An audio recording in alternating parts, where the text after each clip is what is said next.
या नगरपालिकेच्या गलतान कारभारामुळे जो 6 डिसेंबर म्हणजे कालचा जो अभिवादनाचा आज पहाटेचा जो कार्यक्रम होता त्याला गालबोट लागलेला आहे। त्या अधिकाऱ्याला लक्षात आलं पाहिजे होतं किंवा तत्सम जी यंत्रणा आहे त्यांच्या लक्षात आलं पाहिजे होतं का जर आज रात्री कार्यक्रम आहे तर त्या अनुषंगाने त्या जिन्याला त्याचप्रमाणे त्या पुतळ्यांना कलर कधी लावला गेला पाहिजे, त्याची रंगरंगोटी कधी केली पाहिजे। कारण तसा शासनाचा GR आहे का 3-4 दिवस तुम्ही अगोदर ह्या सगळ्या गोष्टी उरकल्या पाहिजेत।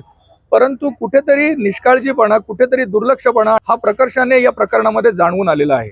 सदरच्या ठिकाणी ज्यावेळेस आमचे अनुयायी आले, त्यांनी जेव्हा भीमवंदना केली, वंदना केल्यानंतर जेव्हा पुष्पहार अर्पण करण्यासाठी सगळे त्या पुतळ्याजवळ गेले तेव्हा प्रत्येकाच्या लक्षात असं आलं का तो जो जिन्याचा कलर होता आणि त्या पुतळ्याला लावलेला जो कलर होता हा ताजा होता। हे प्रत्येकाच्या कुठे पायाला लागलाय, कोणाच्या अंगाला लागलाय, कोणाच्या कपड्यांना लागलेला आहे।